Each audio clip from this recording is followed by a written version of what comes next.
로마서 14번째 시간입니다. 긍휼히 여기는 자는 어떤 자인가 함께 말씀을 나눕니다. 산상수훈의 8보 첫 번째에서 네 번째까지, 그러니까 심령이 가난한 자, 애통하는 자, 온유한 자, 의에 줄이고 목마른 자, 이것은 하나님과 그리스도인들과의, 그러니까 하나님과 그리스도인으로 가져야 할 성품입니다. 하나님과 그리스도인으로 바로 가져야 될 성품. 그렇다면 이 5번째부터 8번째는 나와 다른 사람과의 관계에서 가져야 할 성품을 말씀하고 있는 겁니다. 먼저 내게는 하나님을 향해서 내가 가져야 될 성품. 5번째부터 8번째까지는 나와 다른 사람과의 관계에서 가져야 할 성품이라는 거예요. 그래서 5번째가 긍휼히 여기는 자는 복이 있나니 저희가 긍휼히 여김을 받을 것이다. 그러니까 긍휼이란 자비, 인자, 사랑, 친절, 따뜻한 마음, 변함없는 사랑을 얘기합니다. 본래 긍휼은 사람의 마음속에 있는 것이 아닙니다. 죄로 타락한 인간의 마음속에는 용서해주고 싸매주는 긍휼이 없습니다. 긍휼은 하나님 마음이에요.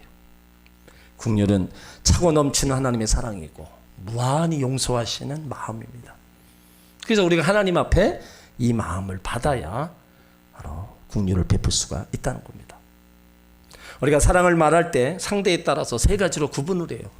나보다 높은 사람을 향한 사랑입니다. 부모나 스승, 상관, 그 사람들에게 하는 존경, 공경, 경외의 말을 쓸 수가 있어요. 그리고 나와 동등한 위치에 있는 사람을 향한 사랑, 친구, 연인, 동료들, 이런 사랑을 우정, 애정, 연정이라고도 해요. 그리고 나보다 어려운 사람을 향한 사랑을 가리켜서 긍휼인자 또는 자비라고 얘기하는 겁니다. 그러니까 이게 본문에 나오는 긍휼은 인간을 향한 하나님의 사랑을 표현할 때 바로 이 단어를 사용한 겁니다. 사무엘하 24장 14절에 보면 다윗이 가세에게 이르되 내가 공경에 있도다 여호와께서는 긍휼이 크시니 우리가 여호와의 손에 빠지고 내가 사람의 손에 빠지지 않기를 원하노라. 그러니까 하나님은 긍휼이 크시다. 거기서 사람의 손에 빠지지 않고 바로 여호와의 손에 그 긍휼하심의 손으로 나를 건지신다. 그리고 시편 149편 9절에도 여호와께서는 만유를 선대하시며 그 지으신 모든 것에 긍휼을 베푸시는도다. 그러니까 하나님의 최대 긍휼은 죄와 허물로 죽을 수밖에 없는 인간을 구원하시기 위해서 예수 그리스도를 이 땅에 보내셔서 우리를 대신에 십자가를 지시게 한 겁니다. 그것이 우리를 향한 최대의 긍휼이에요. 그래서 에베소서 2장 4절로 5절에 보면 긍휼에 풍성하신 하나님이 우리를 사랑하신 그 큰 사랑을 인하여 허물로 죽은 우리를 그리스도 예수와 함께 살리셨고 너희가 은혜로 구원을 얻은 것이라. 그러니까 우리는 모두 주의 긍휼을 받고 지금 살아가고 있어요. 그러니까 하나님의 긍휼을 받고 사는 우리는 이제 그 긍휼을 베풀어야 된다는 겁니다. 하나님의 사랑을 받은 우리가 그 사랑을 가지고 서로 사랑하는 것이 마땅하다는 거예요. 또 긍휼이란 말은 자비를 뜻합니다. 구약에서는 인간을 향하신 하나님의 사랑을 의미하는 말로 사용을 했어요. 그리고 신약에서는 언약의 성취이신 그리스도께서 행하신 구원 사역을 가리키는 말로 사용했습니다. 그러면 어떻게 하는 것이 긍휼이냐? 긍휼은 말 그대로 불쌍히 여기는 마음입니다. 그러니까 믿음의 사람들은 2가지 면에서 불쌍히 여기는 마음을 가져야 돼요. 먼저는 어려운 자를 불쌍히 여기는 겁니다. 약한 자, 고통을 겪는 자, 가난한 자, 외로운 자 불쌍히 여기는 그 무한한 동정심이 있어야 된다는 거예요. 자신과 무관할지라도 적극적으로 그의 입장에 서서 그를 이해하고 그의 부족함을 채워주는 것입니다. 배고픈 사람의 입장에서 그 사람을 생각하는 거예요. 때론 고통받는 자 입장에서, 어려움 속에서 고생하는 자 입장에서 그런 의미의 긍휼, 바로 그것을 이제 사랑 실천이라고 볼 수 있는 거죠. 그래서 아픔을 당해보고 고통을 당해본 그 사람이 그 형편 어떤 것을 본인이 체험해봤기 때문에 그러한 처지에 있는 사람을 이해할 수 있는 거예요. 그렇기 때문에 더 그에게 다가가서 긍휼을 베풀 수가 있고 따뜻한 말을 한마디도 할 수 있다는 거예요. 단순히 타인을 동정하거나 도와주는 것을 의미하는 것이 아니라 사람의 입장에서 그 처지와 형편을 보고 느끼는 공감대를 갖는 겁니다. 그래서 긍휼이란 자기를 희생하면서 어려운 자를 사랑하는 겁니다. 왓슨이라는 사람은 이런 말을 합니다. 긍휼과 사랑과 은혜란 하나님 품속에서 나란히 살아가는 의좋은 세 자매다. 또 사랑의 애인을 방문하는 친구인 것이라면 긍휼은 병자를 방문하는 의사와 같다. 그러니까 긍휼은 절대적으로 바로 불쌍한 사람들을 돌아보는 거예요. 또 원수를 불쌍히 여기는 마음입니다. 나를 학대하고 못살게 하고 적대시하는 사람, 온갖 죄를 저지른 사람을 대해서 불쌍히 여기는 마음이에요.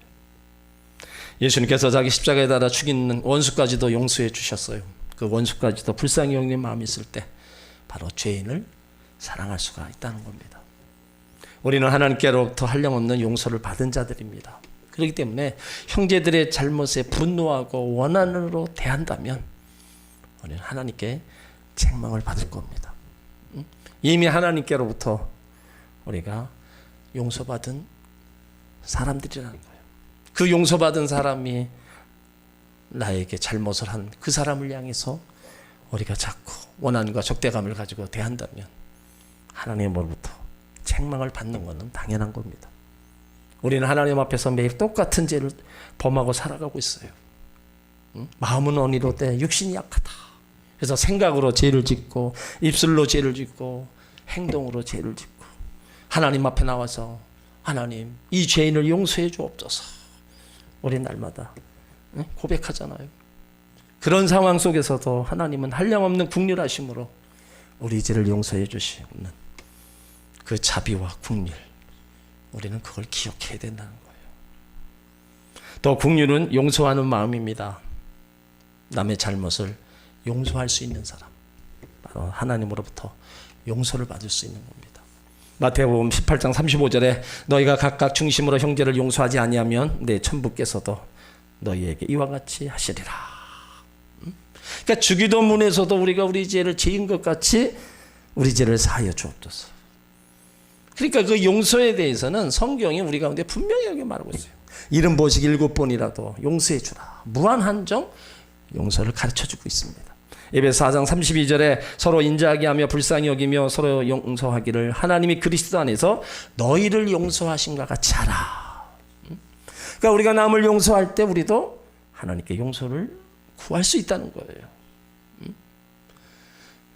지금 우리는 하나님 앞에 모여 예배드리고 있습니다. 우리가 한번 조용히 생각해 봐야 돼요. 아직도 마음에 섭섭한 사람, 원망스러운 사람, 미운 사람은 없는지.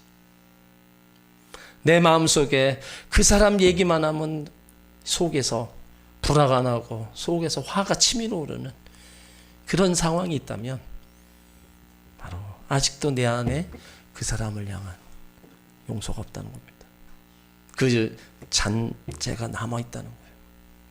그래서 평상시에는 모르고 지내다가 알게 됐을 때는 지난날의 모든 것들이 다 올라.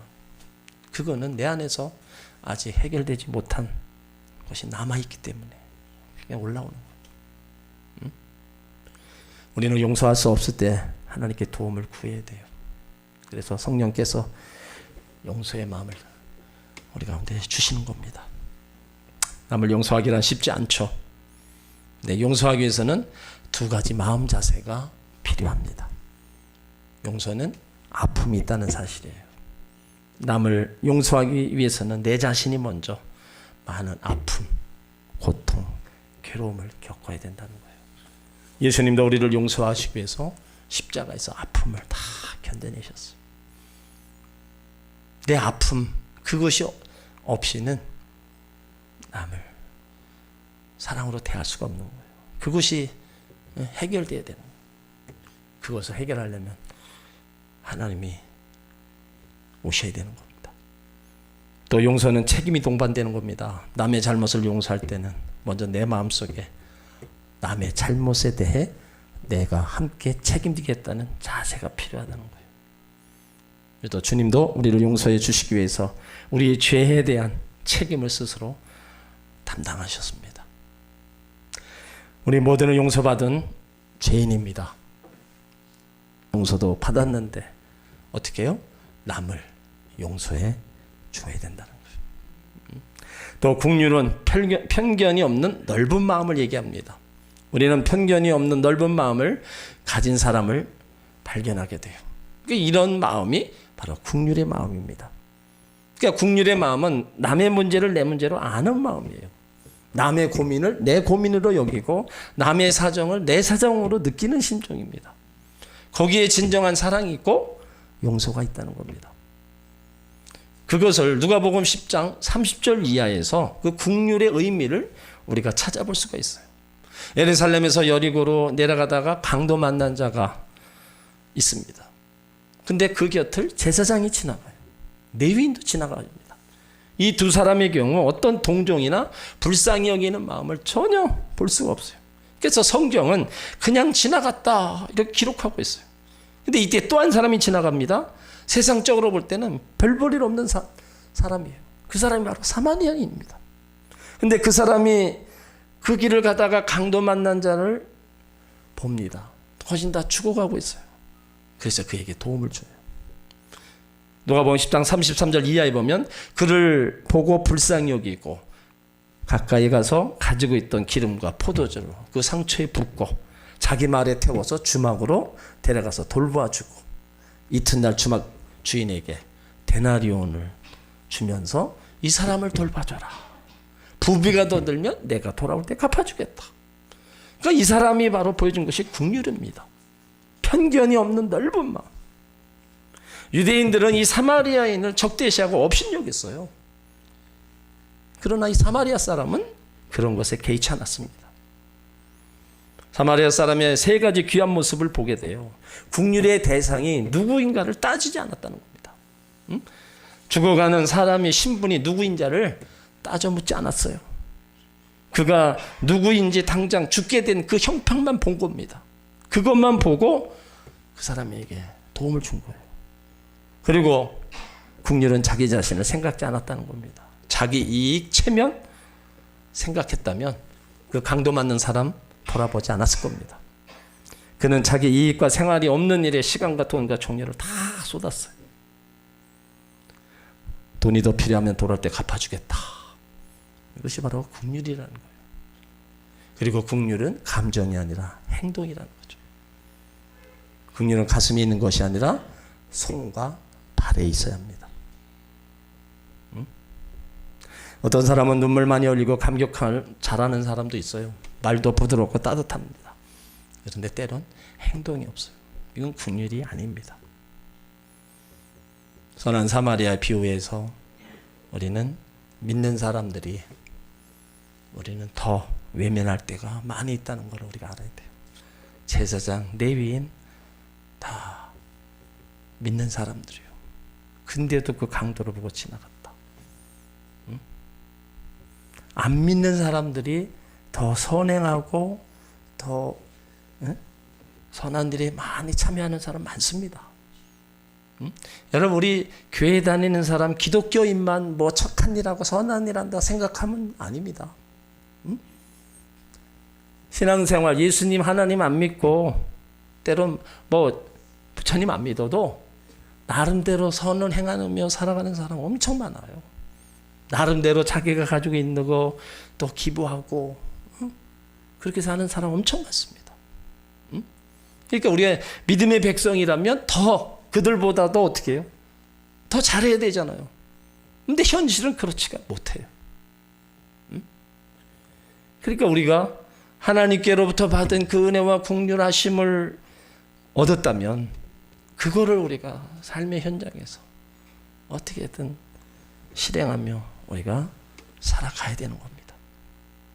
그래서 긍휼은 구체적으로 말없이 행동하는 거고 아무도 모르게 실행하는 믿음이라는 거예요. 우리는 하나님의 긍휼하심을 입은 사람들이에요. 그러니까 이제부터 이웃에게 긍휼함을 나타내야 된다는 겁니다. 하나님의 긍휼하심을 입은 자로서 다른 사람을 긍휼히 여기는 것이 마땅하다는 거예요. 우리 인간은요, 본능적으로 긍휼의 성품을 갖고 있어요. 근데 그 긍휼의 성품을 갖고 있는데 우리 안에 바로 죄성으로 인해서 그것을 나타내지 못하고 있다는 거예요. 로마서 1장 31절을 보면 바로 우매함과 배악하는 자, 무정한 자, 무저비한 자, 이런 사람들이 하나님 앞에 나와 예수를 구주로 모셨다. 그리고 나면 골로새서 3장 12절에 보면 긍휼과 자비와 겸손과 온유와 오래 참음으로 옷 입는다. 바울이 얘기하고 있어요. 그럼 우리가 예수 밖에 있다가 예수 안에 들어왔다면 이제 우리가 옷 입어야 될 게 뭐예요? 긍휼과 자비와 겸손과 온유, 오래 참음. 이것으로 우리가 옷 입고 이제 긍휼을 베푸는 자가 돼야 된다는 거예요. 그러면 긍휼하심을 입은 우리가 누구에게 베풀어야 되느냐? 이 대상은요, 모든 사람입니다. 누구 정해놓은 사람이 아니에요. 내가 긍휼을 베풀 사람이 꼭 뭐 가난하고 병들고 그런 사람만이 아니라 때로는 잘 나가고 때로는 부한 사람, 모든 사람들이 다 대상이 되어야 된다는 겁니다. 그 중에서도 더 특별히 정한다면은 예수를 모르고 죽어가는 불쌍한 이웃에게 이 마음을 가져야 된다는 겁니다. 그러니까 예수님은 목자 없이 유리하는 영혼들을 보시고 우셨어요. 사람들은 각각 사람의 보는 눈을 다 다릅니다. 학자는 사람을 대할 때 무식과 유식으로 다릅니다. 그럼 상인들은 사람을 대할 때 다 돈으로 생각해요. 정치인들은 다 표로 볼 겁니다. 그럼 그리스도인들은 어떻게 봐야 돼요? 저 사람이 예수 믿는지 안 믿는지, 저 사람이 지옥 갈 사람인지 천국 갈 사람인지로 보아야 된다는 거예요. 그래서 우리는 영혼을 사랑하는 마음으로 봐야 된다는 거예요. 우리에게 이런 긍휼의 마음을 달라고 우리가 그래서 하나님 앞에 때는 기도해야 된다는 거예요. 기도할 때 긍휼의 마음도 또한 주십니다. 그래서 우리 크리스찬들에게 이웃이란 미움의 대상이 아니라 바로 오직 긍휼의 대상이요, 기도의 대상입니다. 성경을 보면 긍휼을 입지 못하는 사람, 버림받는 사람의 죄가 두 가지 있습니다. 그건 불신의 죄입니다. 아무리 하나님의 긍휼을 베풀어 주시려고 해도 하나님의 긍휼 대신에 예수 그리스도를 믿지 않으면 그 긍휼하심을 잊지 못하는 거예요. 그래서 결국은 하나님의 심판을 받는 겁니다. 그 긍휼하심을 모든 이에게 다 동일하게 주기를 원하는데 예수 믿는 사람은 하나님의 긍휼하심을 입는데 믿지 않는 사람은 그 긍휼하심을 외면하는 거예요. 그러니까 결국에는 마지막에 심판받는 거예요. 또 하나는 성령을 회방하는 죄입니다. 하나님의 모든 일을 회방하고 대적하는 자는 결국 망하게 된다는 거예요. 그러니까 긍휼을 입은 자답게 그 긍휼을 우리가 또 실행하며 나아가는 그 단계까지 우리가 옮겨져 가야 된다는 거예요. 오늘 여기 긍휼히 여기는 자가 받을 복이 무엇인가를 우리가 한번 살펴봐야 돼요. 긍휼히 여김을 받는다 그랬어요. 그러면 자기에게 먼저 유익이 온다는 겁니다. 긍휼을 내가 베풀면 자기에게 유익이 온다는 거예요. 디모데전서 1장 2절에 보면 믿음 안에서 참 아들 된 디모데에게 편지하노니 하나님 아버지와 그리스도 예수 우리 주께로부터 은혜와 긍휼과 평강이 내게 있을지어다. 그러니까 순서가 은혜, 긍휼, 평강으로 옵니다. 하나님의 은혜를 발견하고 깨달은 사람은 긍휼이 있습니다. 또 이 긍휼을 체험한 사람에게는 평강이 있고 그 평강은 주님이 주신 평강입니다. 그러니까 긍휼을 베푼 자는 자기에게 먼저 유익이 오는 거예요. 그리고 긍휼히 여기는 자가 받을 복은 이웃과 좋은 관계를 맺게 된다는 겁니다.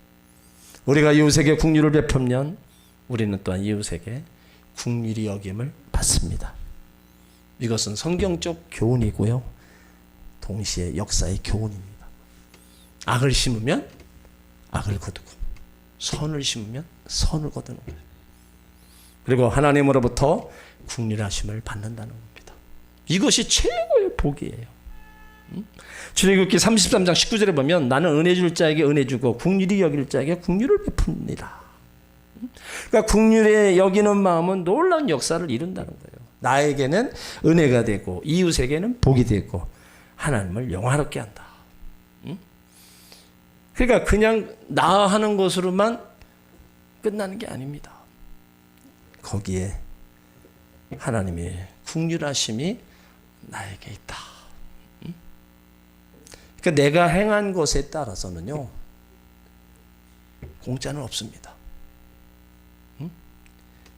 여러분, 세상에 공짜 없다는 얘기 하죠? 맞는 얘기예요. 성경도요. 공짜는 구원받는 거, 그거밖에 없어요. 믿음으로 구원받는 거. 이것만 공짜지, 나머지 내가 어떻게 하나님을 섬기고 나가느냐. 거기에 대해서 하나님이 주시는 은혜와 복이 따라오는 겁니다. 옛날 마을에 행실이 바르지 못한 아들을 둔 과부가 있었어요. 하도 아들이 속을 새기니까 한날은 아들을 불러다가 얘기합니다. 너에게 착한 사람이 되라고 수없이 다 일렀는데 아무 소용없구나. 이제부터는 스스로 좋지 못한 일을 행하고 또 그거 좋지 못한 일을 내가 했구나 느꼈을 때마다 저 기둥에다가 못을 하나씩 박으라는 거예요. 그래서 아들은 어머니 소원인데 그까지 못하겠느냐 그 마음으로 기둥에 못을 이제 박기 시작합니다. 근데 어느덧 더 이상 못을 받을 곳이 없게 되었어요. 그러니까 기둥이 못으로 가득 찼어요. 근데 그날 밤 아들이 잠을 못 이루는 거예요. 내가 스스로 생각해봐도 못된 짓을 한 거 저렇게 많이 있는데 남이 봤을 때 내가 얼마나 못된 짓을 했을까. 이게 밤새도록 잠을 못 자고 참회의 눈물을 흘립니다. 그리고 다음날 어머니 앞에 무릎을 꿇고 자신의 죄를 용서해달라고 빌었어요. 그때 어머니가 차분히 얘기합니다. 이제 그만 눈물을 닦아라. 내가 내 잘못을 뉘우쳤다면 그것으로 됐다. 앞으로는 좋은 일만 하도록 하고 그 좋은 일을 할 때마다 저 기둥 위에 박혀있는 못을 하나씩 빼라. 아들은 그날부터 새 사람이 되었고 얼마 되지 않아서 기둥에 찼던 못들을 다 말끔히 다 빠졌어요.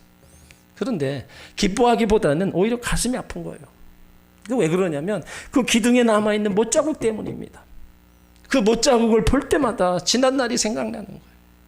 그래서 마음속 못자국을 지우기 위해서 더 선한 일에 힘썼다는 거예요. 여러분 이건 뭘 얘기하느냐. 우리의 온전치 못한 행위를 볼 때마다 주님의 못자국을 생각해야 된다는 거예요. 나의 못된 마음 때문에 남은 못자국, 나의 교만 때문에 생긴 못자국, 무엇보다도 나를 긍휼히 여기시기 위해 스스로 아무 대가 없이 만드신 그 흔적, 그걸 한번 생각해 보라는 거예요. 버클리라는 사람은요, 긍휼히 여기는 것은 하나님과 우리를 연합시키고 긍휼히 여기지 않는 것은 하나님과 우리를 갈라놓는다, 이렇게 얘기하고 있어요. 그러니까 우리가 남을 긍휼히 여기면 내가 하나님과 하나가 되고 하나님 마음이 내 마음이 된다는 겁니다. 긍휼히 여긴다, 잘못된 결과로 고통에 빠진 사람들을 돕는 거, 그것이 결국에는 내가 그런 상황에 접했을 때 나도 그런 긍휼하심을 입게 된다는 거예요. 토마스 왓슨은 이런 말을 합니다. 은혜가 죄 가운데 빠져있는 사람에 대한 호의라면 긍휼은 죄의 결과로 비참해진 상태 속에 있는 사람에 대한 애정이다.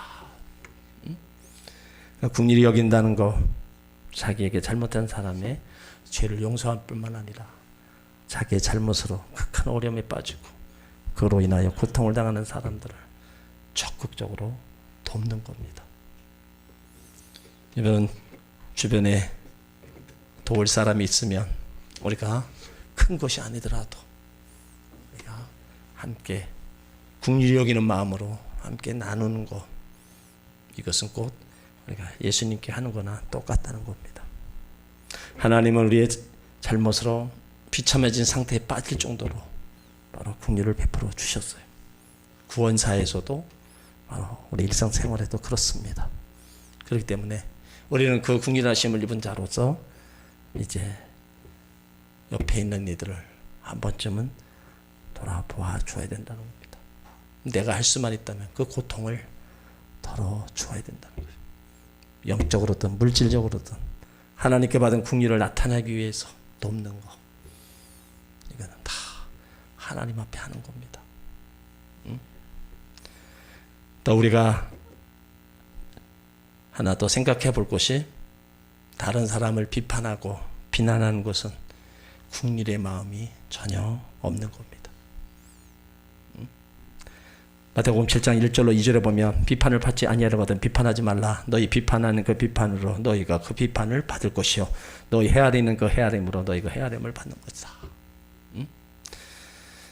다른 사람의 잘못, 다른 사람의 허물, 여러분 이것 가지고 우리가 긍휼히 여기고 불쌍히 여기서 그것을 허물을 덮어줘야 내가 그런 일을 당했을 때 다른 사람도 덮어주는 겁니다.